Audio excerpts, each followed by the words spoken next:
Découvrez dans cet épisode un format différent puisque je vais vous parler d'une étude de cas, un cas de suivi que je viens de terminer avec l'approche holistique dont je vous parle depuis si longtemps et comment Béatrice a réussi à la fois à transformer son physique mais également ses émotions, son état d'esprit et s'est lancée dans un chemin de développement personnel.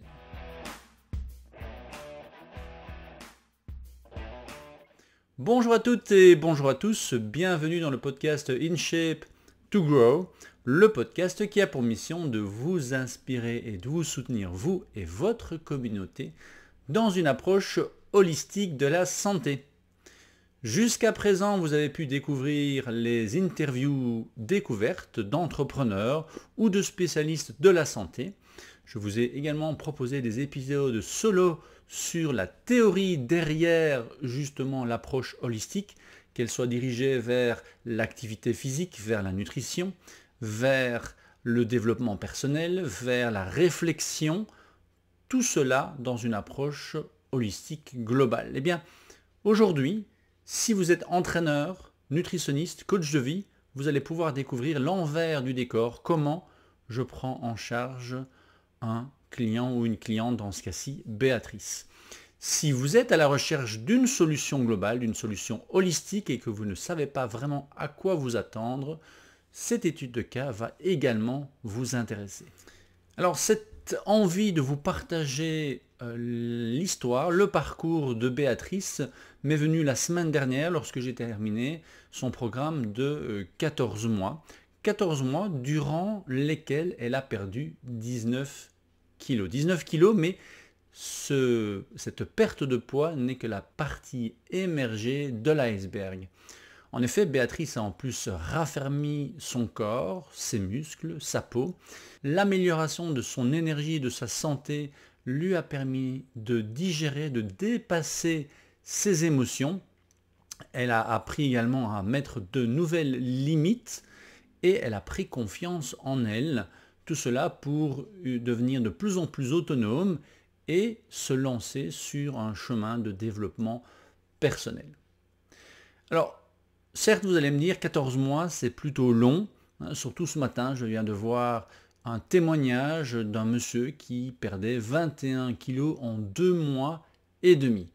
Si vous voulez savoir la différence entre Béatrice qui perd 19 kilos en 14 mois et ce monsieur qui a perdu 21 kilos en 2 mois et demi, eh bien restez jusqu'au bout. Je vais vous partager les 4 éléments qui différencient ces deux témoignages. Ce qui me permettra en parallèle de cette étude de cas de vous expliquer ce qu'est finalement un designer de programme santé, le nom qui se rapproche le plus à ma pratique. Alors quand Béatrice m'appelle, elle me dit qu'elle est référencée par son coach sportif qui n'arrive pas à lui faire perdre du poids. Coach sportif que j'ai moi-même formé en tant qu'entraîneur. Et elle est plutôt désespérée. Elle me dit « Vous êtes ma dernière cartouche, je ne vois pas ce que je pourrais faire d'autre. » Donc, on a là Béatrice qui est engagée dans un programme de remise en forme avec son coach. Elle ne voit pas vraiment d'amélioration, elle est désespérée, elle a un souci d'estime d'elle-même depuis bien longtemps et elle considère que je suis sa dernière cartouche, comme elle dit, parce que son coach lui a justement parlé de mon approche globale et c'est ce qui l'intéresse le plus. Elle me dit, dans un de ses questionnaires que je vais partager avec vous dans un instant, je m'investirai à fond car je souhaite un changement radical. Donc là, on a quelqu'un qui a une motivation intrinsèque relativement intense. On va justement découvrir ce qui se cache derrière cet appel. Lorsque j'ai une personne qui est intéressée par mes services, je vais tout d'abord lui envoyer une évaluation, une préévaluation gratuite, sans engagement, qui me permet d'évaluer la fatigue physiologique, la fatigue métabolique, pour voir si le problème de poids, le problème de gestion du stress, de sommeil, émotionnel ou autre, vient d'un symptôme, je dirais, relativement limité, précis, qui demande quelques ajustements, un programme physique, un programme nutritionnel, un programme de récupération active, ou est-ce qu'il y a toute une série de symptômes, un peu comme un effet domino, qui se sont entremêlés et qui demanderont justement un travail plus important. L'un de mes professeurs nous a toujours dit, si vous ne testez pas, vous ne faites que deviner. Alors parfois les devinettes ça fonctionne, parfois ça ne fonctionne pas. Donc là, c'est une première étape qui me permet d'évaluer la complexité de la problématique.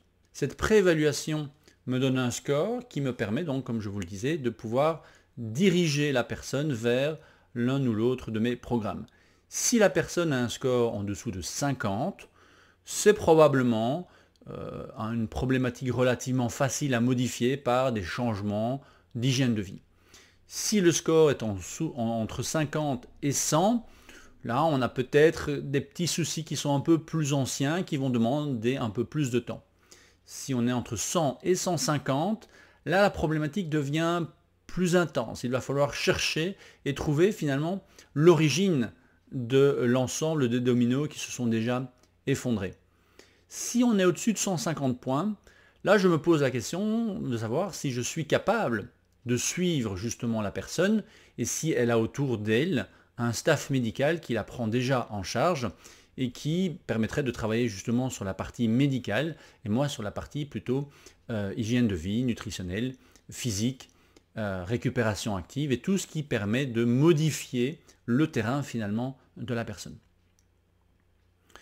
Dans ce cas-ci, Béatrice était autour des 112, 115, je n'ai plus le chiffre exact en tête, et donc je lui propose une évaluation, je dirais classique, ni l'évaluation de base, ni l'évaluation complexe, mais quelque chose qui va venir évaluer la physiologie, les déséquilibres physiologiques au niveau digestif et au niveau du système hormonal. Maintenant, si durant le suivi, je vois que certaines de mes évaluations pourraient m'éclairer et accélérer le processus, je peux également parfois modifier en cours de route, surtout après les premiers 6 mois. Une fois que cette préévaluation est établie et que la personne m'a expliqué en quelques lignes ses objectifs, eh bien, je lui propose soit la séance de modélisation optimale de la santé, qui est une option vraiment intéressante mais qui n'est pas du tout obligatoire, soit on passe directement sur l'évaluation qui, elle, est obligatoire. Je ne prends pas en charge quelqu'un sans savoir où je mets les pieds et savoir où diriger les efforts. Et donc, dans ce cas-là, comme je le disais, j'ai proposé à Béatrice cette évaluation qui me permet de voir quelle est sa dominance métabolique. Dans ce cas-ci, Béatrice n'a pas choisi l'option du test ADN, donc j'utilise la typologie métabolique, qui est déjà un très très bel outil. J'évalue les déséquilibres pour savoir par rapport aux dominances, par rapport finalement à sa personnalité, sa spécificité métabolique, quels sont les organes, quels sont les points faibles de Béatrice, et enfin, par rapport à ses objectifs et l'investissement qu'elle veut y mettre, eh bien, je lui propose un programme. Alors avant d'aller plus loin, je vais vous partager ici les différents questionnaires, en tout cas la liste des questionnaires que j'ai proposés à Béatrice. Donc comme vous le voyez, ici, ils ont été faits donc en mars 2022. Je lui ai proposé un bilan historique santé, classique, hein, un bilan quotidien de son hygiène de vie, savoir si elle pratique des activités sportives, des activités de récupération, quelles sont ses habitudes alimentaires en général. Également un bilan de motivation que je vais partager avec vous, hein, celui que je vais décrypter ensemble. Un bilan lié à son enfance, quelles sont ses habitudes alimentaires lorsqu'elle était enfant. Une évaluation de la typologie métabolique de manière assez légère. Lorsque les cas sont plus complexes, j'ai une évaluation qui est beaucoup plus détaillée. Un bilan sommeil, le bilan de son transit intestinal, le bilan de son stress global, les toxines endogènes, le bilan de l'équipement qu'elle a à la maison, que ce soit au niveau sportif, culinaire ou autre, et une ligne du temps avec les problématiques qu'elle a vécues jusqu'ici. Alors Béatrice a 40 ans, elle a 2 enfants, et voici ce qu'elle me partage dans son dossier d'évaluation. Donc, est-ce que votre santé semble devenir meilleure, plus mauvaise ou sensiblement identique ces derniers temps? Et elle me répond plus mauvaise, avec une fatigue permanente, une irritabilité, un mal-être, malgré le sport. Elle ne maigrit pas. La situation n'est plus tenable, me dit-elle, je me sens très mal dans ma peau et ça se répercute sur mon entourage. J'ai le sentiment que si ça ne change pas maintenant, je vais me détester et être handicapé dans ma vie quotidienne et mes activités en famille et entre amis. Donc vous voyez, on en parlait tout à l'heure, sa motivation intrinsèque est vraiment très très intense. Néanmoins, elle met énormément d'espoir dans le suivi. Donc c'est à la fois intéressant en tant qu'expert, en tant que nutritionniste, en tant qu'entraîneur, en tant que designer de programmes santé. Néanmoins, il ne faut pas non plus, et c'est là que je dois être attentif, que la personne pense que tout viendra de mon travail. Pensez-vous que ces symptômes sont une conséquence superficielle ou le résultat de défis plus profonds? Et elle me répond, c'est un défi permanent dans ma vie, angoisse d'abandon, perfectionnisme, regard des autres, depuis très jeune, avant mes 10 ans, me dit-elle. Donc là, on voit que si je me réfère à l'une des formules que Paul Chek nous partage, 1 mois par année de déséquilibre, bien ça fait au moins 30 ans qu'elle est en déséquilibre, qu'elle est en mal-être. On peut estimer qu'il faudra 30 mois pour changer son comportement, maintenir ses comportements à moyen et long terme et avoir les résultats qu'elle recherche. Donc ça ne veut pas dire qu'en 30 mois, il n'y aura pas de progression. Il va y avoir une progression, mais j'estime que en 30 mois, elle devrait pouvoir partir de la situation qu'elle a aujourd'hui vers une situation optimale avec un travail sur des croyances, sur son état mental, sur ses émotions et bien évidemment, ma spécialité, sur sa physiologie. Donc, à la question, avez-vous déjà rencontré cette problématique dans le passé et comment l'avez-vous gérée? Elle répond avec la médecine allopathique, avec les médecines parallèles comme l'ostéopathie, l'hypnose, psychothérapeute, hypothérapeute, sonothérapie. Puis là, donc, vous voyez, c'est quelqu'un qui s'était déjà fort engagé dans sa remise en forme. Elle pratique la méditation, mais elle me dit, chaque fois, c'est ciblé sur un seul sujet et elle n'a pas d'approche globale. À la question, quelle autre démarche personnelle avez-vous prise ces 2 dernières années en termes de changement et d'hygiène de vie? Elle a recommencé à voir le psychologue en individuel et en famille, et elle a recommencé à faire des choses pour elle-même. À la question, pour que notre collaboration soit une réussite pour vous, à quel changement exact vous attendez-vous? Pour moi, ça c'est un élément important pour pouvoir comprendre les croyances et les attentes de la personne. Ici, elle me dit que dans 1 mois, elle veut avoir perdu du poids, avoir fait un rééquilibrage alimentaire et avoir plus d'énergie et moins de fatigue. D'ici 3 mois, elle va avoir continué dans sa perte de poids, avoir des routines alimentaires et avoir des routines sportives adaptées. Et dans les 6 mois, elle veut avoir perdu du poids et avoir un équilibre global, sport, nutrition et mental. À la question, quelle vision idéale avez-vous de vous-même dans le futur? Elle me dit, une femme bien dans sa tête, dans sa peau, avec l'énergie nécessaire pour profiter de la vie, de la famille, tout en maintenant une bonne santé physique et mentale. À la question, comment voyez-vous le chemin idéal pour y arriver? Eh bien, l'approche globale que vous me proposez semble bien et plutôt logique dans les faits. C'est ma dernière cartouche en même temps. Je ne vois pas ce que je pourrais faire d'autre, comme je vous en ai parlé tout à l'heure. Donc là, elle est vraiment au bon endroit, nous sommes sur la même longueur d'onde, elle veut une approche globale, elle veut transformer ses habitudes alimentaires, ses habitudes sportives et son état d'esprit. À la question, quelle concession êtes-vous prêt à faire pour y arriver? Elle me dit, aucune idée, mais je sais que je m'investirai à fond car je souhaite un changement radical, je ne veux plus vivre comme ça. Quelles sont ces habitudes ayant un impact négatif? Elle me dit consommer trop de vin, selon elle, et l'utilisation de junk food par manque de temps et par manque d'énergie. À la question, qu'est-ce que cela pourrait vous coûter si vous ne changiez pas de manière significative votre hygiène de vie et tout autre facteur compromettant votre santé? Et elle me dit, je veux être en bonne santé pour pouvoir profiter au maximum. Le peu de famille qu'il me reste n'est pas en bonne santé et est très isolé. Je ne veux pas devenir comme cela. Mes 2 filles sont jeunes et moi aussi, donc il y a beaucoup de belles années à venir. Elle est motivée et investie à 100%. En général, lorsque les gens sont motivés à moins de 80%, il y a un travail à faire à ce niveau-là pour pouvoir modifier, changer cette motivation et augmenter cette motivation intrinsèque. Les 3 plus hautes priorités de sa vie, c'est elle-même, ça elle s'en est rendu compte, son cocon familial et son travail. Pour elle, sa vitalité va influencer les 3 domaines, ces 3 priorités. Et quel obstacle pourrait vous empêcher de changer ces facteurs influençant de manière négative votre santé? Elle me répond, de nouveaux chocs émotionnels, même si les 2 dernières années ont encore renforcé ma carapace, me dit-elle.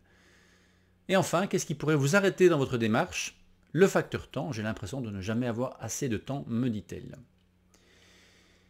Enfin, qui pourrait faire dans votre entourage office de coach émotionnel? Ça, c'est pour moi important de savoir si, en dehors de notre travail, en session, eh bien, il y a quelqu'un dans sa vie quotidienne qui peut la soutenir, qui peut être au courant de ce qu'elle entreprend. Rappelez-vous, dans la vidéo que je vous ai partagée sur votre staff personnel, vous devez avoir des gens autour de vous qui sont positifs par rapport à votre programme. Elle me dit, mon coach sportif est ma thérapeute. La liste de ses intérêts, que je puisse cerner un petit peu la personne, et son investissement ces dernières années. Est-ce qu'elle est fortement investie justement dans sa santé? Elle me dit pas tellement, à l'affût des derniers développements, elle n'est pas disciplinée et elle aimerait prendre plus de temps pour elle-même. Et enfin, à la question « Avez-vous envie de vivre jusqu'à 100 ans ?»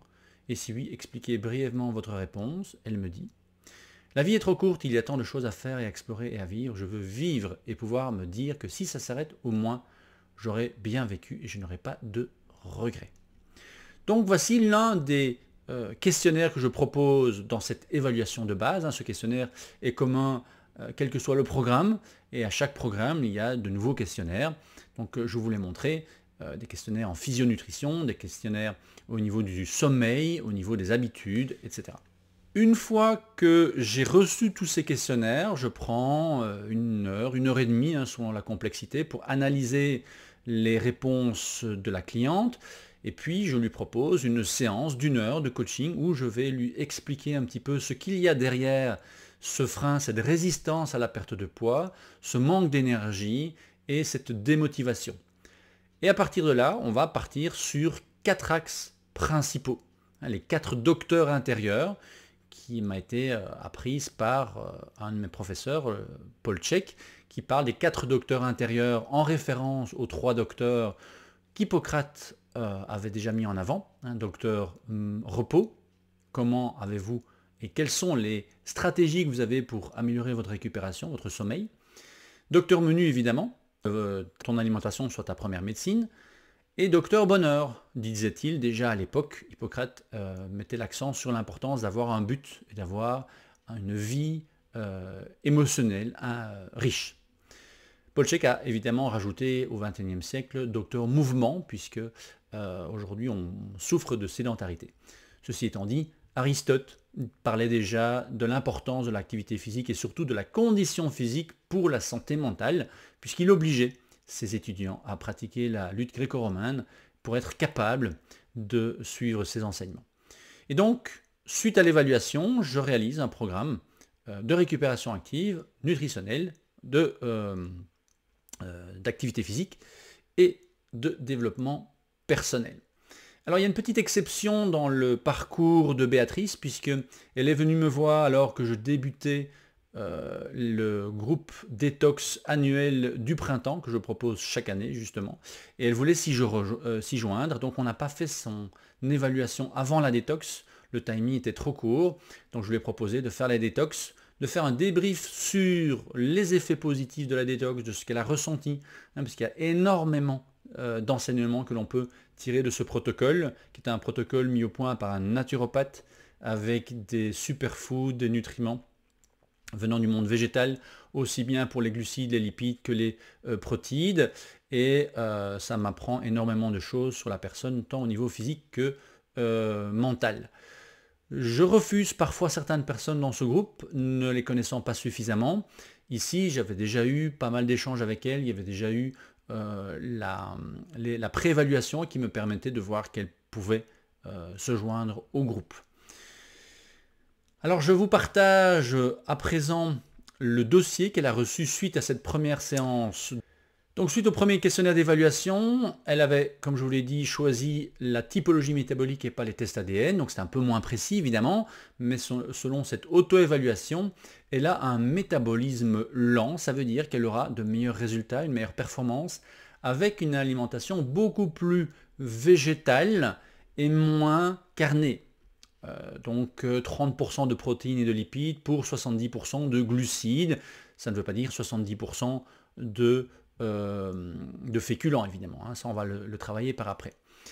Néanmoins, si je veux être précis et donner des proportions, des portions à mes clients, puisque je ne donne pas de grammes, je ne donne pas de calories, j'évalue selon la formule d'Aricet-Bénédicte le métabolisme de base, parce que étant donné que j'ai travaillé en ligne avec Béatrice, je n'avais pas son impédance. On a fait une impédance plus tard grâce à son coach sportif, mais ici on est parti sur une évaluation théorique.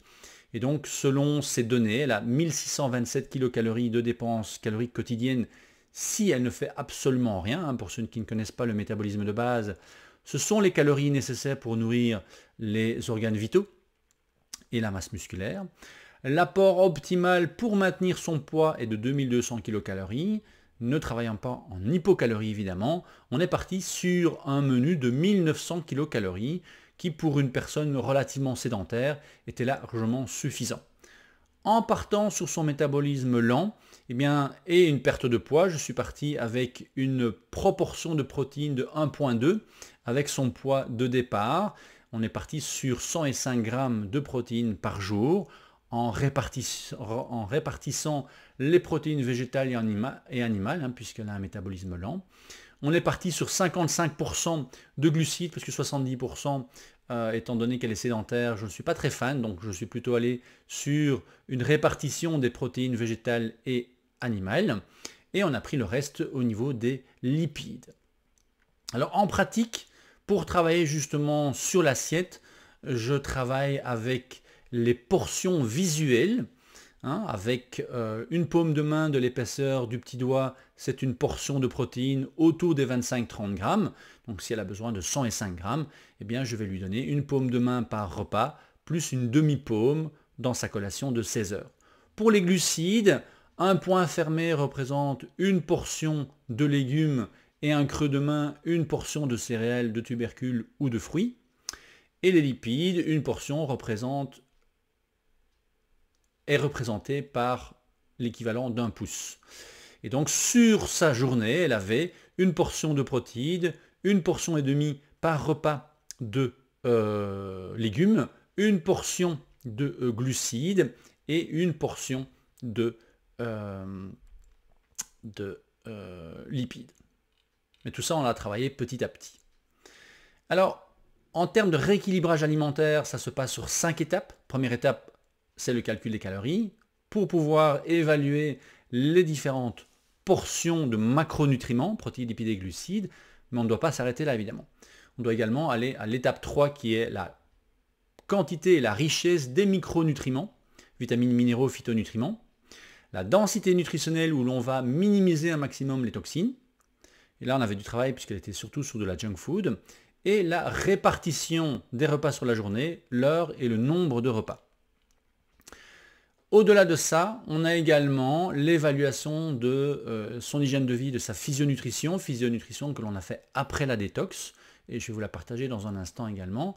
Donc en termes de qualité alimentaire, on a vu qu'il y avait vraiment une faiblesse à ce niveau-là. En termes de sommeil, elle est de nature neutre, donc ni du matin ni du soir, et elle n'a pas de déficit apparent en termes de sommeil. En termes d'activité physique, elle fait de l'équitation 2 fois semaine, de la marche relax tous les jours avec son chien, du cardio 2 fois semaine et du pilates 2 fois semaine avec son coach sportif. En termes de relaxation, elle fait de temps en temps de la méditation en pleine conscience. Elle m'a avoué qu'elle ne faisait pas ça très régulièrement, et de l'auto-hypnose. Et son rythme de vie est plutôt aléatoire. Hein. Elle n'a pas vraiment de rythme à ce niveau-là. Au niveau des freins éventuels, fatigue émotionnelle, charge de stress, consommation d'alcool et attirance pour une alimentation facile et rapide. Donc le déséquilibre métabolique, je vous le montre ici. Voici l'évaluation métabolique de Béatrice. Donc on voit qu'il y a Il y a d'autres questionnaires évidemment plus précis qui m'ont confirmé cette problématique au niveau du microbiote et on a décelé une candidose qui sera par après confirmée par un test biologique. On voit qu'il n'y a pas d'hyperperméabilité intestinale, ou en tout cas il y a une petite inflammation mais légère, que l'on retrouve également aussi ici. On voit que la détoxification a bien travaillé puisqu'elle n'est plus dans la zone orange comme on aurait pu l'évaluer suite à la qualité de son alimentation. L'équilibre des acides gras est moyenne, acido-basique également. Les neurotransmetteurs sont vraiment en déséquilibre, donc ça influence évidemment sa motivation et l'équilibre de ses humeurs, de ses émotions. Et on voit que les mitochondries sont encore dans la zone, je dirais pas encore optimale, mais ne sont pas encore trop déséquilibrées.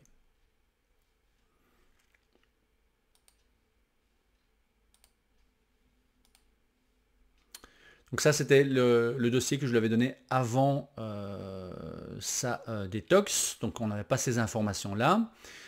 Objectif personnel, perte de poids, remonter l'énergie, trouver un équilibre à moyen et long terme.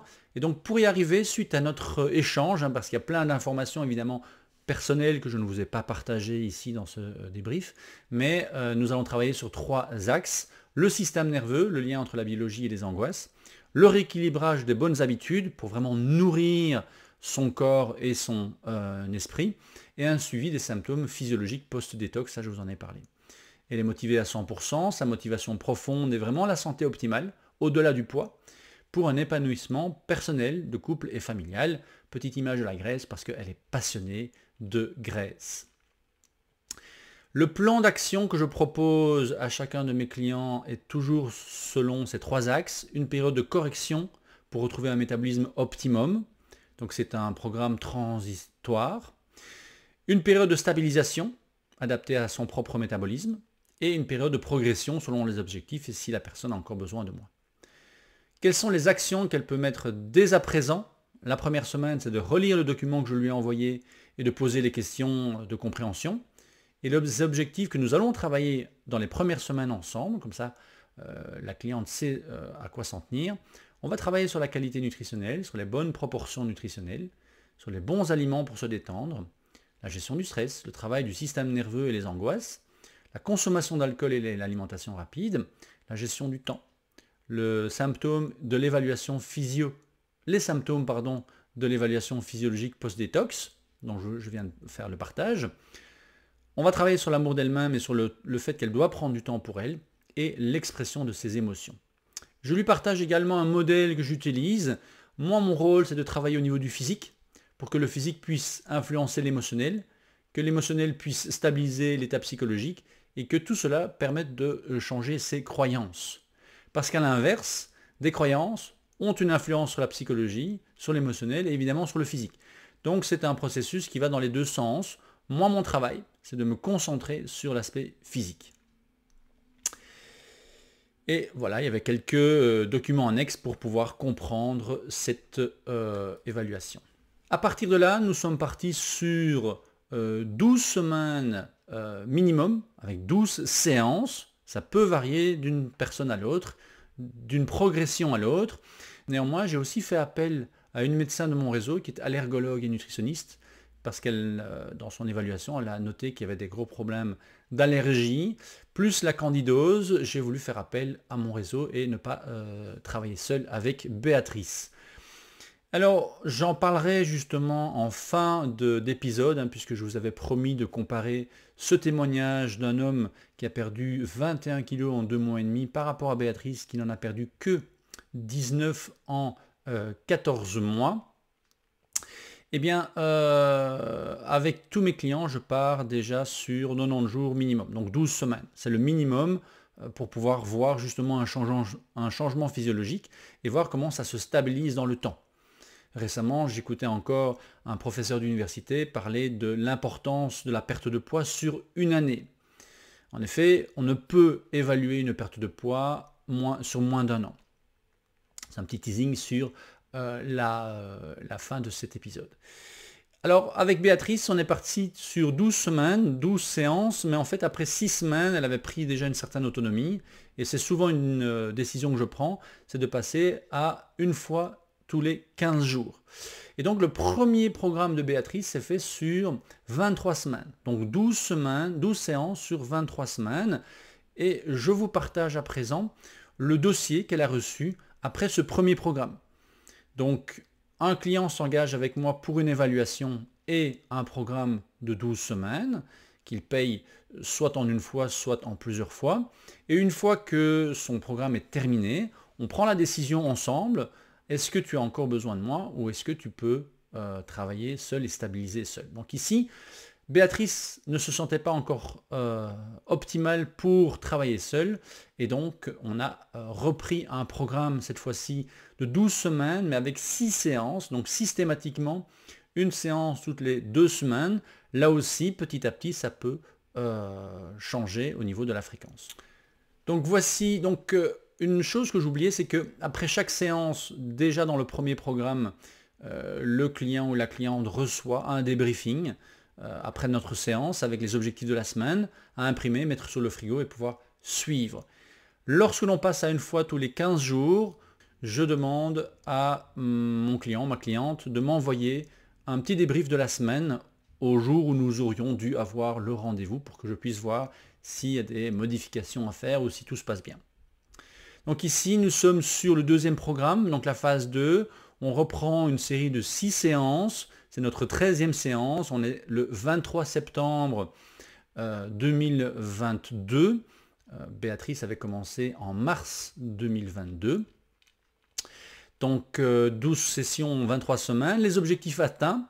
Elle peut à présent se voir dans le miroir et se sentir bien et fière. Elle a perdu 15 kilos en 23 semaines. Donc vous voyez que elle a perdu 19 kilos en 14 mois, alors que là, dans les 6 premiers mois, elle avait perdu 15 kilos. Mais vous allez comprendre un petit peu ce qui s'est passé par après.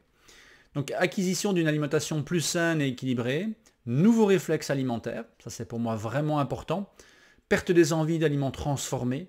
Ça, c'est le symptôme que je recherche dans un suivi, c'est de savoir quand la personne ne sera plus attirée du tout par les aliments transformés. Et que si elle se laisse tenter pour des raisons émotionnelles, eh bien ça ne lui plaît plus, parce que le corps est très intelligent. S'il est fatigué, épuisé, il va être attiré par de la junk food, parce que finalement c'est de l'énergie rapide et facile à digérer, mais très peu nutritionnelle. Alors que si le corps va beaucoup mieux, il va être attiré par justement une alimentation dense en vitamines, minéraux et phytonutriments. Elle a une meilleure énergie, elle se sent femme à nouveau, ça c'est vraiment important pour une jeune femme de 40 ans, et elle est beaucoup plus sportive et dynamique.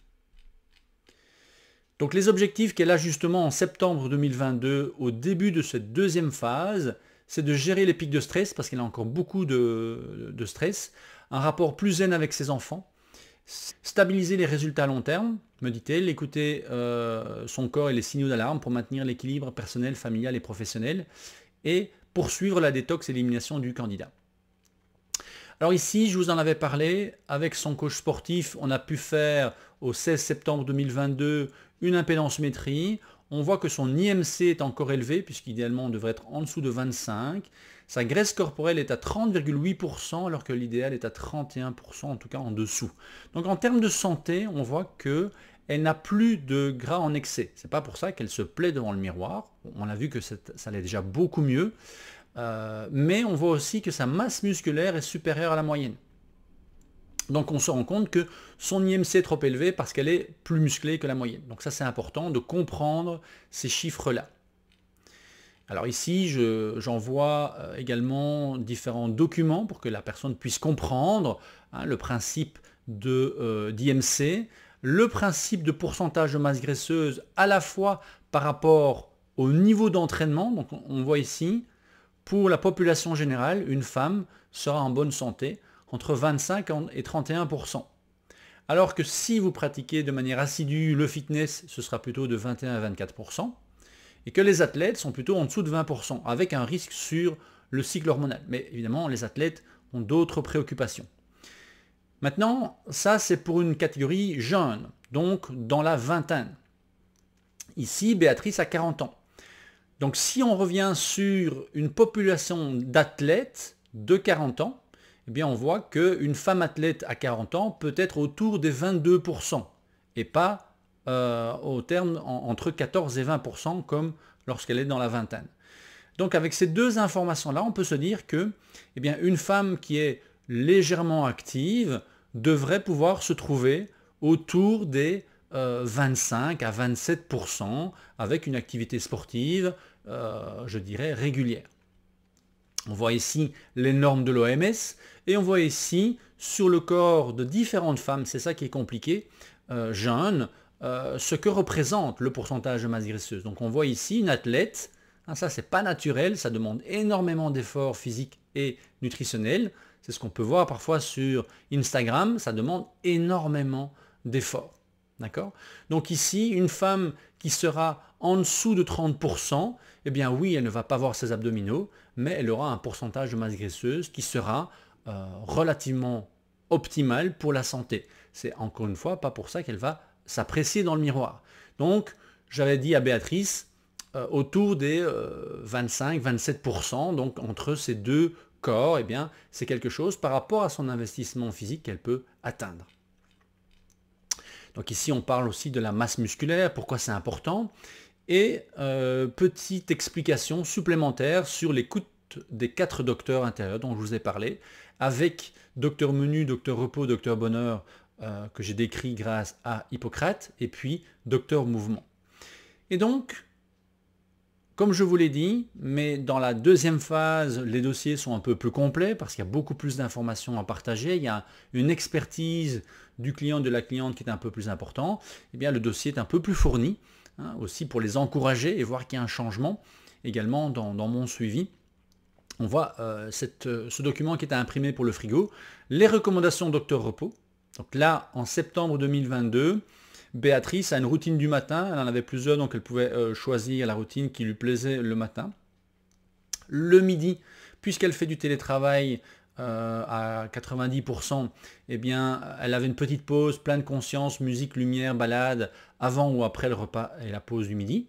Le soir, à 50%, elle va profiter de l'écran avec son mari et à 50%, elle sera en dehors de l'écran.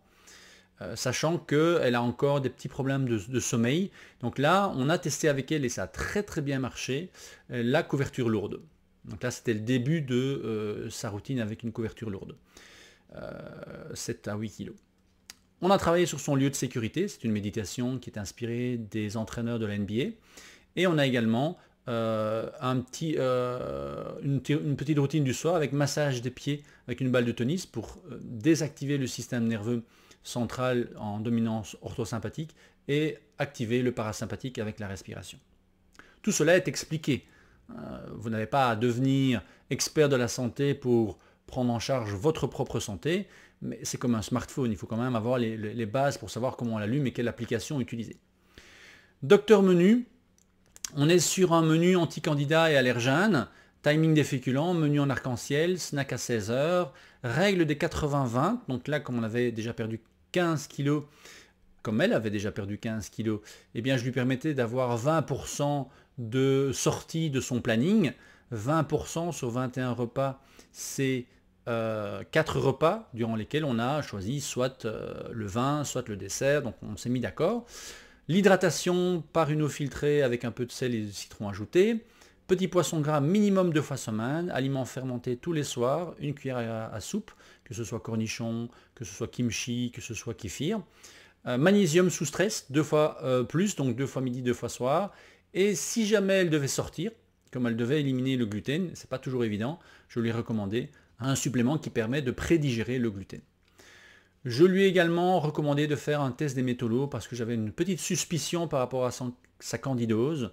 Certaines études montrent qu'on peut développer une candidose à cause d'une intoxication au mercure et que la candidose nous protège justement de l'absorption du mercure.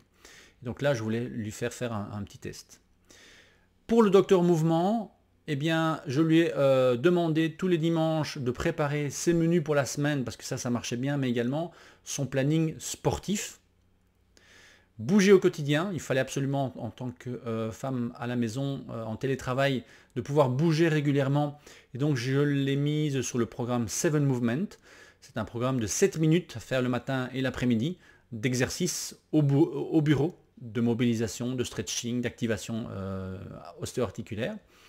et de réaliser des micro-entraînements de 20 minutes sur la base du défi des 100 jours. Donc elle a fait la détox en mars, mais en mai, elle s'était lancée dans le défi des 100 jours de Lilou Massé, qui était en 2022, un spécial cerveau, corps et cerveau. Donc ça, c'était vraiment un excellent outil qu'elle avait, dans lequel elle s'était engagée. Et au niveau de son docteur bonheur, eh bien, elle a géré ses menus, ses activités physiques pour être dans la communication le soir avec ses filles, parce qu'il y avait encore beaucoup de tension. Donc on devait absolument travailler sur les stratégies de la journée pour qu'elle ait encore de l'énergie le soir et être disponible pour les enfants qui, eux, ont toutes leurs émotions de la journée. Ceux et celles qui travaillent en communication non violente le savent très bien. Mais bon, pour la communication non violente, il faut pour cela une bonne énergie. Alors un petit zoom sur ces menus. Donc suite au travail avec la médecin nutritionniste allergologue, elle doit éliminer la caséine, le froment, le seigle, les tomates et l'albumine. Et on a ajouté à cela une détoxification de la candidose. Alors au niveau du vin, normalement on doit l'éliminer. Mais là, ça faisait partie de ces 20% dans un premier temps. Et donc je lui ai recommandé des vins qui étaient pauvres en sucre et en alcool, comme le Sauvignon blanc, ou, parce qu'elle est plutôt vin blanc, le Tsantali, rappelez-vous, elle est passionnée de la Grèce, ça c'est un vin grec de qualité biologique que l'on peut trouver avec très peu de sucre. Au niveau de l'étape 2, et vous verrez qu'elle était encore qu'à l'étape 1 en septembre, eh bien ce sera d'ajouter des antibactériens naturels comme l'huile de coco, l'ail et des suppléments qu'elle avait reçus de son médecin allergologue. Et en étape 3, elle devra passer par un rééquilibrage acido-basique avec bicarbonate de soude pendant 30 jours dans un verre d'eau et multiplier par 10 sa portion de protéines. Donc si elle a 25 grammes de protéines dans son assiette, elle devra avoir 250 grammes de légumes qui l'accompagnent. Le protocole anticandidose, comme ça elle sait où elle en est. Et les progressions, donc ici pour le mois d'octobre, puisqu'on s'est vu au mois de septembre, eh bien l'objectif était de se concentrer sur le menu anti-candidat niveau 1. Alors un menu anti-candidat, ça ne se tient pas très longtemps, hein. C'est pour vraiment permettre au protocole de démarrer et d'être soutenu par les suppléments. Alors entre septembre et janvier, elle a malheureusement vécu un burn-out. Donc vous l'avez vu, à plusieurs reprises, on a parlé du stress à la maison avec les filles, mais en fait c'était surtout un stress accumulé par le manque de limites qu'elle avait au bureau. Donc elle est passée en congé maladie pour raison de burn-out et puis elle a repris en mi-temps. Et on a travaillé justement là-dessus. Elle a eu une petite fluctuation de poids à cause de ce burn-out, qui l'avait complètement épuisé, mais heureusement qu'elle avait entamé son travail de remise en forme, parce qu'elle me l'a avoué à plusieurs reprises, elle aurait été incapable de gérer cet épuisement avec du recul si elle n'avait pas eu le travail ensemble. Donc là, elle est passée par des phases de perte de confiance, savoir si elle avait vraiment réussi à changer ses comportements. Et je l'ai vraiment encouragée et soutenue dans sa prise de recul. On a travaillé d'ailleurs sur sa ligne du temps, de voir tous les changements qu'elle avait vécus ces 6 derniers mois par rapport à la personne qu'elle était depuis l'âge de 10 ans. Et toutes ces émotions qui revenaient, ce stress, ces angoisses, ce tempérament de perfectionniste.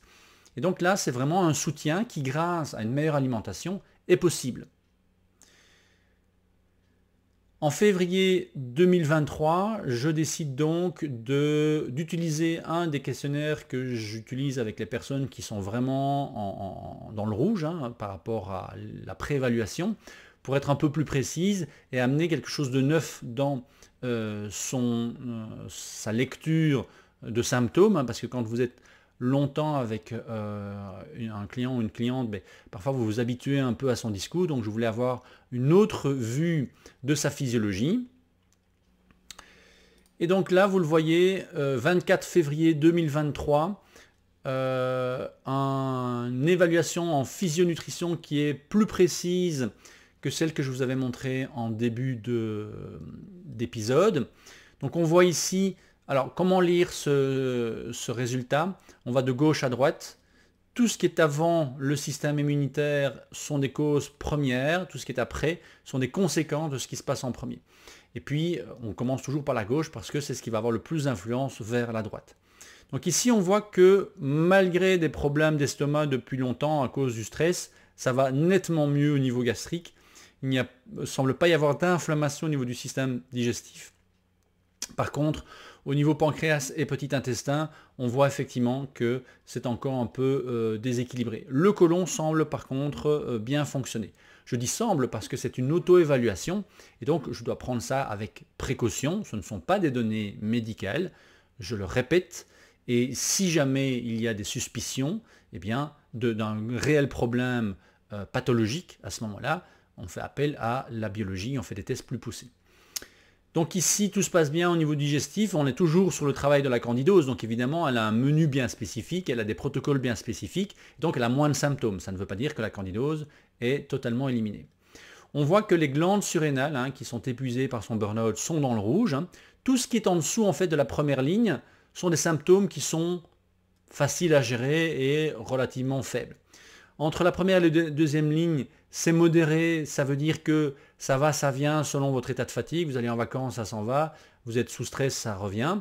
Tout ce qui est au-dessus de la première ligne ici, eh bien, ce sont vraiment des symptômes qui sont pénalisants, que vous soyez au repos, que vous soyez en vacances, que vous soyez sous stress, etc. Donc là, on voit que les glandes surrénales sont encore fatiguées. On a également ici une bonne gestion de la glycémie grâce à son alimentation. On a ici au niveau du cœur un bon retour. On a effectivement, on l'avait vu avec les neurotransmetteurs en mars, on a toujours les émotions qui reviennent. Donc là, vous pouvez avoir un déséquilibre au niveau des émotions, soit par un déséquilibre des neurotransmetteurs venant du microbiote par exemple, ou d'une mauvaise alimentation, soit par un passé, un trauma ancien. On a le système immunitaire, évidemment, dès qu'il y a quelque chose qui est un peu dans le rouge, le système immunitaire va aussi compenser. De l'autre côté, on voit qu'il y a quand même une bonne amélioration, puisqu'il n'y a pas de symptômes au niveau ostéo-articulaire, qui pourraient venir justement d'une problématique digestive ou hormonale ou insulinique. On a également une bonne gestion au niveau du système nerveux autonome, donc ça c'est bien par sa récupération active, et le cerveau semble bien fonctionner, donc c'est plus au niveau émotionnel que cognitif. On se rend compte que même si les glandes surrénales sont fatiguées, ça n'a pas encore d'impact sur la cognition, puisqu'un excès de cortisol peut avoir un impact sur la mémorisation, sur la concentration. Donc ici, ça semble être relativement bien géré par l'organisme. Et puis effectivement, ici, au niveau des hormones féminines, on est un petit peu dans le déséquilibre. Je dis évidemment parce que à partir du moment où les glandes surrénales sont un peu en faiblesse, ça va avoir un impact également sur les hormones féminines. Et donc, on est sur une poursuite de son programme alimentaire. On est plutôt sur une alimentation qui est cuite pour éviter la surcharge au niveau de la rate, parce que la rate, et ça on en a discuté énormément en séance avec elle, a un impact sur ou en tout cas est influencé par le fait de camberger, par angoisser. Du coup, ça ralentit tout le système digestif. Donc on travaille sur la méditation en pleine conscience, mais il faut aussi apprendre à digérer les émotions, à passer beaucoup plus vite à autre chose. Finalement, on arrive en mars, avril, donc ça fait maintenant 1 an que je la suis. Elle est toujours sur une variation entre moins 13 kg et moins 15 kg, puisqu'avec le burn-out, il y a des moments où elle a repris un peu plus la consommation d'alcool, elle a un peu plus difficile au niveau sommeil, elle a repris à certains moments des somnifères, on a augmenté son magnésium, donc là on est un peu sur cette période un peu tendue, où là elle est finalement testée dans ses nouveaux comportements. Et donc là c'est pour moi un moment critique, parce qu'elle peut revenir sur des anciens comportements et perdre confiance en elle. Donc il faut vraiment nourrir tout ce qui est de positif et lui dire que par rapport à la situation, c'est normal et qu'on va simplement laisser le temps. Elle fait son travail avec son psychologue, ses thérapeutes. Voilà, petit à petit, en plus on arrive au printemps, donc il y a des choses qui vont s'améliorer justement avec les beaux jours. Et justement, elle décide, pour clôturer cette année de suivi, de partir en Égypte avec un groupe pour une rencontre avec les dauphins dans le cadre de son développement personnel et de son travail émotionnel. de ressourcement et de poursuivre avec une détox à son retour. Et là, en mai 2019, après son voyage en Égypte, après sa deuxième détox qu'elle a fait avec nous, eh bien, je la retrouve pour sa dernière séance de son deuxième programme, une séance bonus que je lui ai proposée suite à ces dernières semaines. Et là, elle m'annonce qu'elle est maintenant à 19 kg en termes de perte de poids. Et je vais maintenant vous partager son dernier dossier. Et là où je l'ai laissé il y a quelques jours. Donc voilà, nous sommes en phase 2, fin de la phase 2, 7e séance sur les 6 qu'elle avait prises. On est à 19 séances sur 14 mois. On est en date du 2 juin. Donc on a fait 12 sessions en 23 semaines et puis 7 sessions en 46 semaines, de septembre 2022 à mai 2023. Quels sont les objectifs atteints? Eh bien à présent, elle est fière et confiante de son corps. On dit d'elle qu'elle est rayonnante depuis ces dernières semaines. Elle a perdu 19 kilos. Son alimentation est plus saine et équilibrée, elle a de nouveaux réflexes alimentaires, elle a des pertes d'envie et d'aliments transformés, ça on l'avait déjà en septembre, mais c'est maintenu et ce sera important pour la conclusion de cet épisode. Et elle a une bonne flexibilité métabolique, on l'a vu durant la détox, où vous avez moins de calories, donc là on voit que ces glandes surrénales sont quand même relativement équilibrées parce qu'elle n'a pas eu de faiblesse à gérer sa glycémie durant la détox. Meilleure énergie, récupération progressive du burn-out, désensibilisation des allergies avec le médecin. Ce sang-femme à nouveau, ça se poursuit puisqu'évidemment elle a continué à perdre du poids, elle a une meilleure peau, un meilleur tonus, elle est plus sportive. Elle a vraiment une transformation émotionnelle, beaucoup moins d'angoisse, beaucoup moins de stress. Et elle a débuté justement, et c'est vraiment le cœur même de mon travail, c'est initiateur de mouvement, c'est permettre à la personne d'avoir suffisamment d'énergie pour travailler sur ses émotions, elle l'a fait. Pour changer d'état d'esprit, elle l'a fait. Et pour entamer un chemin de développement de soi, de réalisation de soi, vous le décrivez un peu comme vous voulez. Le résumé de notre dernière séance justement ensemble, elle me dit qu'elle a eu un gros déclic en Égypte, que tout ce qu'elle a fait sur l'année lui a permis vraiment de profiter au maximum de ces 10 jours. Ça a été vraiment un moment magique. Et elle a éliminé les angoisses et le stress. C'est un peu comme si c'était la cerise sur le gâteau après un an. Elle arrive à mettre de meilleures limites et sa détox lui a permis, puisqu'elle avait repris du poids avec le burn-out, eh bien de reperdre 6 kilos au total avec la pré-détox, avec l'Égypte, la pré-détox et la détox. En début 2023, son objectif était vraiment de travailler l'équilibre personnel, famille, professionnel. Donc vous voyez au départ, c'est la perte de poids. Maintenant, elle ne monte même plus sur la balance et elle vérifie au niveau de ses vêtements, de comment elle se sent dans son corps. Et donc ses objectifs, c'est toujours de recharger ses batteries pour pouvoir mieux gérer son environnement et éliminer définitivement le candidat. Alors vous voyez un peu les progressions que nous avons entre justement son évaluation de février et son évaluation de juin. Donc en bleu, ce qui est les résultats de juin. Donc on voit ici éventuellement au niveau du système digestif, eh bien, on reste sur une amélioration parce qu'ici de 1 à 4, on évite à des changements de score. Donc là, je ne m'inquiète pas, ça reste relativement identique. Ici, on passe de 12 à 10, donc c'est quand même un mieux, mais ça reste son point faible. On continue à travailler sur la candidose. Au niveau du foie, malgré la détox, on a encore le petit symptôme, donc il faut surveiller. Les glandes surrénales ont l'air de mieux se porter. La glycémie, ben oui, là aussi, il faut un petit peu faire attention par rapport à son stress. Au niveau du cœur, ben, ça va aussi toujours bien, mais on voit un gros changement au niveau émotionnel, ce qui lui permettra de maintenir justement les changements à plus long terme. Système immunitaire, ça va beaucoup mieux. Ben, il y a aussi la désensibilisation de ses allergies, évidemment, qui peut avoir un impact sur son niveau inflammatoire global. Et toujours rien au niveau ostéo-articulaire, donc ça c'est bien. On va pouvoir augmenter l'entraînement, puisque jusque-là, on était surtout sur un work-in. Donc je reviendrai avec son score final. Ici, au niveau du cerveau, du système nerveux autonome, ça va beaucoup mieux aussi. Au niveau du système hormonal féminin, on parlait des surrénales tout à l'heure, mais on pourrait aussi parler de l'intoxication et malheureusement de tout ce qui est perturbateur endocrinien. Donc là, il y a encore un petit travail à faire. Un élément vraiment important de cette évaluation, c'est le score total. Parce que quand le score total est entre 236 et 520, eh bien là, je dois être prudent dans l'intensité des programmes physiques que je lui donne. Au départ, c'était son coach sportif qui la suivait. Maintenant, c'est moi qui lui fais son programme sportif parce que son coach sportif a déménagé. Mais si on est au-dessus de 520, là, il est interdit de faire du work-out. Donc le work-out, c'est quoi? C'est un entraînement où vous transpirez.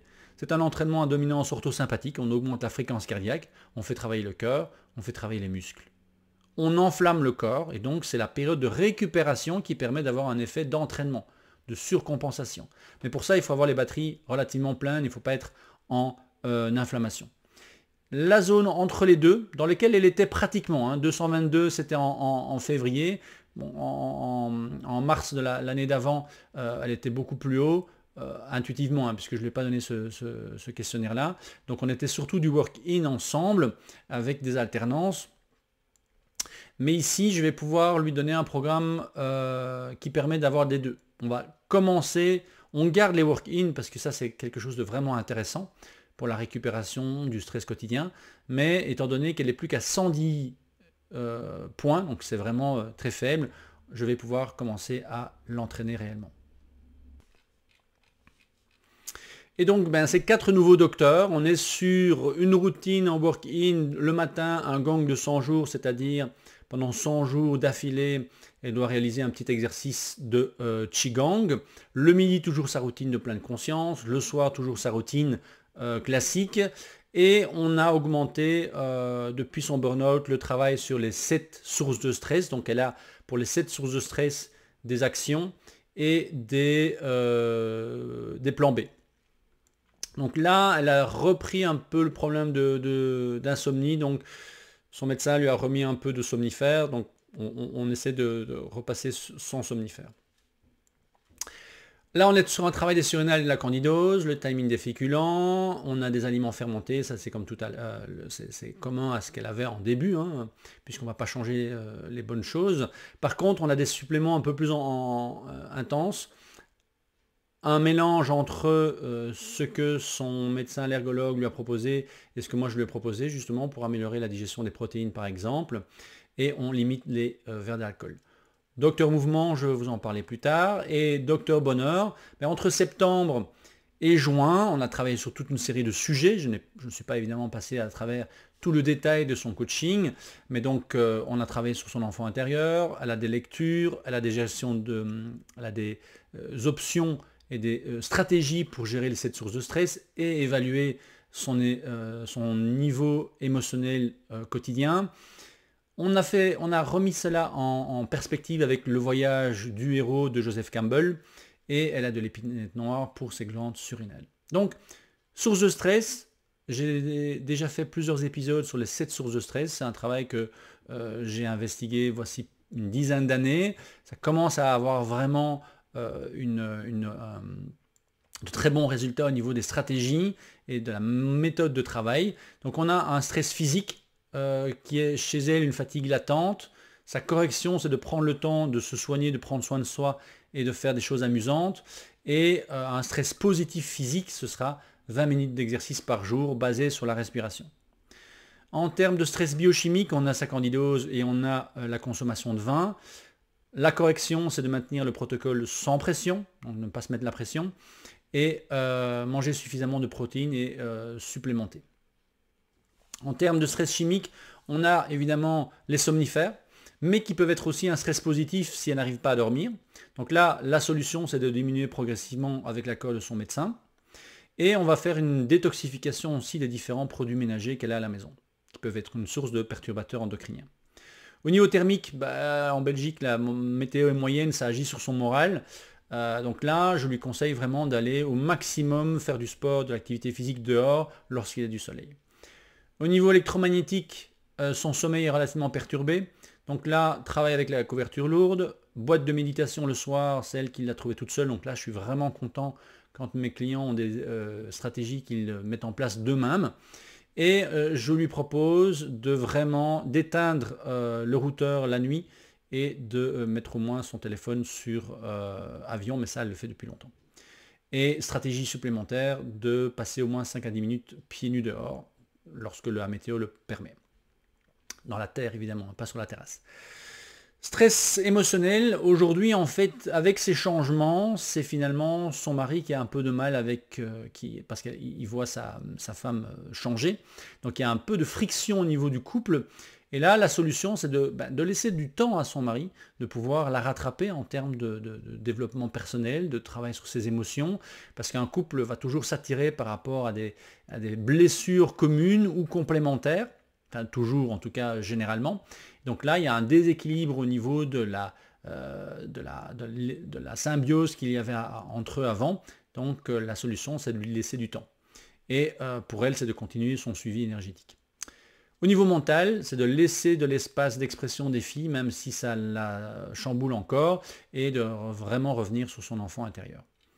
Donc ici, c'est un document que je l'invite à imprimer pour pouvoir justement chaque semaine faire son programme d'élimination du stress négatif avec les corrections et d'ajout du stress positif. Sa récupération active, on peut la faire à la fois avec les suppléments et la nutrition, à la fois avec des exercices de récupération active comme la respiration. Donc ici, on a sa supplémentation, on a des exercices et une routine du matin avec Qigong, avec Douyin, avec exercice de pleine conscience et le travail sur la qualité de son sommeil le soir.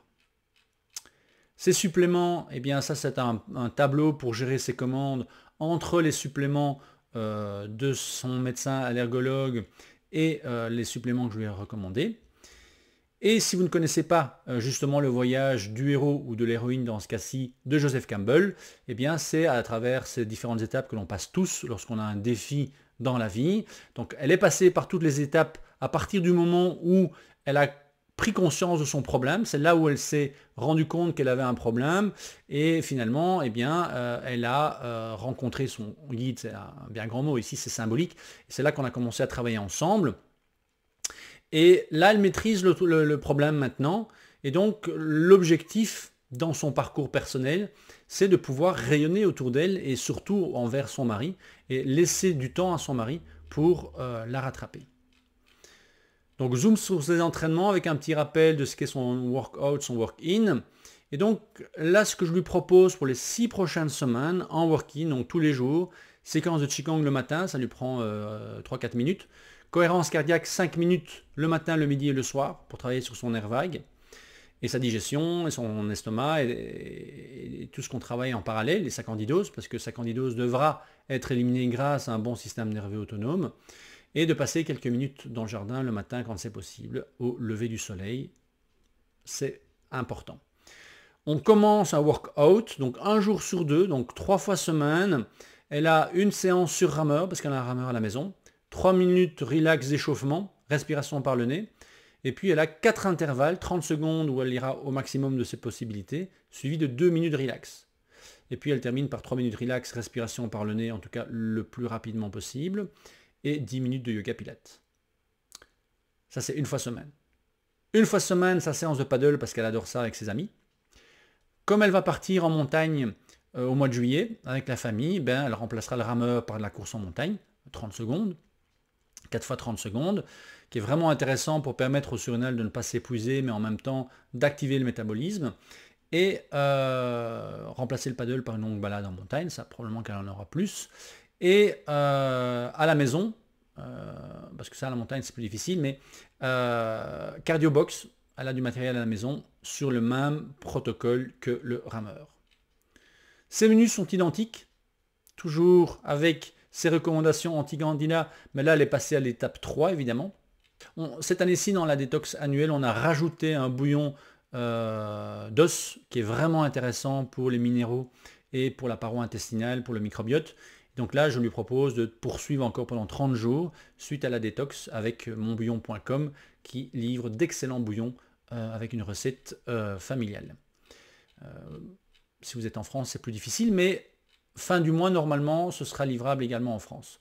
Alors ici, c'est un rappel évidemment des différentes étapes de la candidose et de son staff personnel, je vous en ai parlé, c'est de pouvoir faire appel à eux lorsqu'elle est en stress, que ce soit son psychologue, que ce soit moi, que ce soit sa thérapeute énergétique, sa thérapeute sonore ou sa médecin. On a travaillé sur la sagesse du trauma, c'est une des lectures que je lui ai proposées. Gabor Maté est un médecin qui travaille sur la biologie du trauma, que je suis depuis plusieurs années, pour comprendre justement la biologie du trauma et pouvoir agir là-dessus. Et donc là, c'est de trouver un peu les bénéfices de son histoire pour ne pas ressasser le passé et gamberger et s'épuiser et s'angoisser, mais se dire qu'est-ce que ces événements m'ont permis de développer comme qualité que je peux utiliser aujourd'hui, sachant que je ne suis plus la personne qui a vécu le trauma, mais que j'ai mûri. Ça c'est en bref. Son baromètre intérieur, qu'elle peut évaluer tous les jours, pour voir un petit peu s'il y a des variations, et quand il y a des variations, voir d'où ça vient. Ça, c'est l'objectif qu'elle avait en septembre, que je lui rappelle avec les documents annexes, hein, si jamais. Et donc, sa progression, on a été sur menu anti-candidat niveau 1, puis 1 à 4, récupération active, parce que là, c'est là qu'elle a commencé à faire vraiment sa chute au niveau burn-out. Récupération active et lâcher prise justement sur son burn-out. Récupération active et digestion émotionnelle. Récupération et digestion émotionnelle avec justement son voyage en Égypte. Alors là, comme nous avons terminé le suivi systématique, hein, je ne vais pas la laisser seule, je vais simplement lui recommander de suivre ses stratégies 6 semaines, de m'envoyer un débrief en fin juillet et de se dire, ok, est-ce que tu te sens capable de reprendre en septembre seul, ou est-ce que tu as besoin d'une séance de coaching, ou est-ce que tu as besoin d'une séance de suivi fin août pour justement des stratégies de reprise. Voilà un petit peu cette première étude de cas. Vous voyez que quand je dois faire un suivi, je suis assez bavard, hein. On est déjà à plus d'1 heure d'épisode. Si vous êtes toujours là, bravo, parce que ça peut vraiment vous aider et vous aiguiller en tant qu'entraîneur, nutritionniste, coach de vie. Si vous êtes à la recherche d'une approche globale et holistique, ben peut-être que ça vous a inspiré. Vous voyez que mon travail de designer de programme santé n'est ni le travail unique du nutritionniste que je suis, ni le travail unique de l'entraîneur que je suis, ni le travail unique d'un expert de la santé qui travaillerait sur le sommeil, sur la récupération active, sur la gestion du stress, etc. Mais c'est un ensemble. Et je ne suis certainement pas thérapeute. S'il y a des besoins de thérapie, évidemment, je réfère et j'ai un réseau qui est vraiment très très riche. Certains d'ailleurs ont été interviewés durant la première année de ce podcast. N'hésitez pas à aller voir. Et la raison pour laquelle j'ai choisi le parcours de Béatrice, qui n'est évidemment pas son prénom, vous l'aurez peut-être remarqué, mais pour des raisons confidentielles, il est évident que je ne voulais pas qu'on puisse la reconnaître. Et donc, eh bien, c'est qu'elle est passée par ce besoin de transformation physique et nous avons pu travailler sur ses freins émotionnels, psychologiques et spirituels. Et ça, c'est vraiment mon travail. In Shape to Grow. Allez voir ma vidéo de présentation, être en forme pour bien grandir. Je l'ai vécu moi-même à travers ces 22 ans d'expérience professionnelle. Si je n'avais pas eu mes compétences, je ne serais probablement pas là à pouvoir vous partager de manière sereine et cohérente ce travail.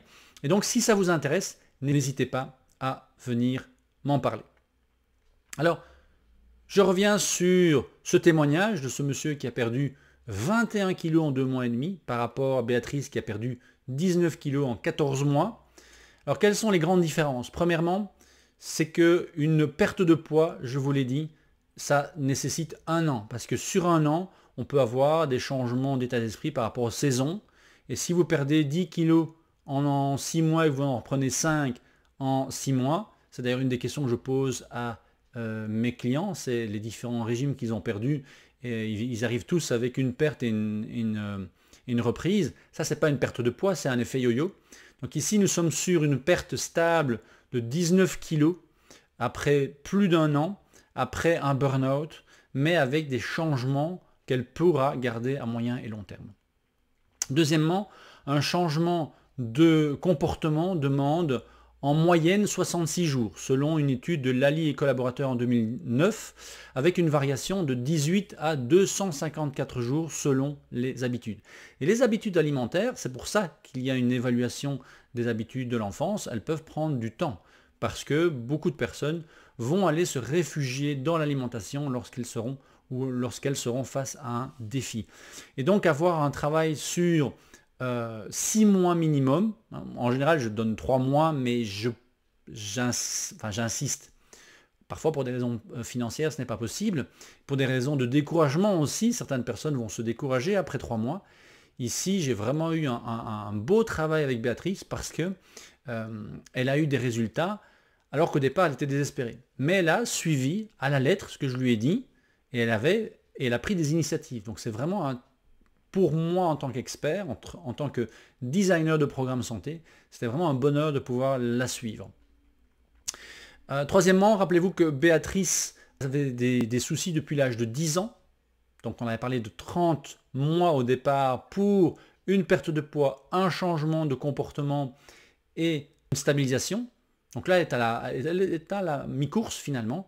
Donc idéalement, j'aimerais pouvoir avoir de ces nouvelles tous les 3 mois, juste par un petit email, pendant les 30 premiers mois. Et voir dans 15 mois si elle a toujours ses moins 19 kilos, si elle est sereine, si elle est heureuse, si elle a ses stratégies et si elle a pu se gérer elle-même. Et enfin, la grande différence aussi qu'il y a entre ce témoignage de moins 21 kg en 2 mois et demi et Béatrice, c'est que Béatrice est une femme. Béatrice a donc un système hormonal beaucoup plus sensible que celui d'un homme. Et on annonce pour 2030 90% de surpoids chez les femmes en Europe à cause probablement de cette perturbation hormonale venant des perturbateurs endocriniens qui sont beaucoup plus intenses chez les femmes par leur consommation de cosmétiques, mais également par un système hormonal qui est beaucoup plus sensible avec des récepteurs aux œstrogènes beaucoup plus importants que chez les hommes, même si les hommes qui sont perturbés au niveau endocrinien, au niveau de l'œstrogène, eh bien, attrapent une petite poitrine aussi. Donc ce n'est pas innocent également chez les hommes. Mais c'est plus facile pour un homme de perdre du poids. En conclusion de ce podcast, je vous propose cette phrase. En adoptant une approche holistique, nous pouvons véritablement transformer notre vie et notre bien-être sur du long terme. J'y crois, j'y suis passé sur 22 ans d'expérience et plutôt une dizaine d'années de stress chronique, mais également par rapport à tous ces clients, toutes ces clientes qui ont eu le courage d'aller au-delà, je dirais, d'une recherche physique de perte de poids. Maintenant, si vous êtes entraîneur, nutritionniste, coach de vie, expert en santé, que cette étude de cas vous a interpellé, j'offre des services de supervision, donc on peut revoir ensemble votre méthode de travail et comment l'améliorer si vous voulez passer une étape. On peut également travailler sur un outil dont je suis certifié, le Business Model You, pour travailler plus au niveau de votre communication et votre développement business avec une approche de la santé. Je ne fais pas ça dans d'autres domaines évidemment. Et si vous n'êtes pas coach, ou si vous êtes coach et vous avez envie de reprendre votre propre santé en main, puisque 90% de mes clients sont des coachs, eh bien n'hésitez pas à downloader, télécharger l'évaluation, la préévaluation offerte qui se trouve sur mon site davidgermeau.com, sur la première page. Vous cliquez, vous le téléchargez, vous y répondez et vous me l'envoyez sur david.germeau@gmail.com avec quelques lignes sur vos objectifs, votre recherche, et vous recevrez gratuitement, sans engagement, un premier avis de ma part. Voilà, cet épisode d'un nouveau format. N'hésitez pas à me faire vos retours. Est-ce que ça vous a intéressé? Est-ce que ça vous a suscité des questions? Je mets énormément d'énergie et d'enthousiasme dans ce podcast qui a un peu du mal à décoller quand je propose une interview à des personnes qui sont relativement connues. Elles me demandent un peu de découvrir mon travail et il n'y a pas énormément de vues sur ma chaîne malheureusement par rapport à d'autres. J'y travaille, j'ai trouvé la perle rare pour pouvoir m'aider sur ce domaine des réseaux sociaux en particulier.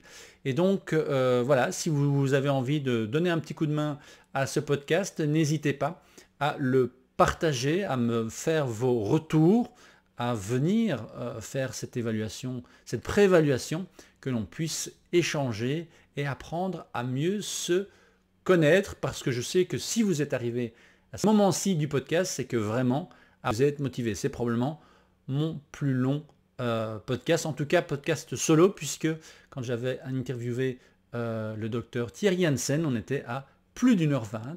Donc voilà, je ne suis pas encore dans le top, enfin si je suis dans le top 3, mais pas encore premier dans cette course à l'épisode. Non, je plaisante évidemment, mais pour rester optimiste et continuer à partager ce travail, parce que ça demande du temps, hein. Je dois vous avouer que c'est la deuxième fois que je l'enregistre. J'étais vraiment pas content de ma première version et ça n'était pas, je dirais, le reflet de tous les efforts que Béatrice a fait. Donc petit clin d'œil à Béatrice, si elle m'écoute, elle sait que je parle d'elle puisque je lui ai demandé son autorisation, évidemment. Et elle m'a dit si ça peut aider d'autres personnes, je le fais avec plaisir. Voilà, à toutes et tous, une bonne fin de journée, une bonne soirée et surtout, prenez soin de vous.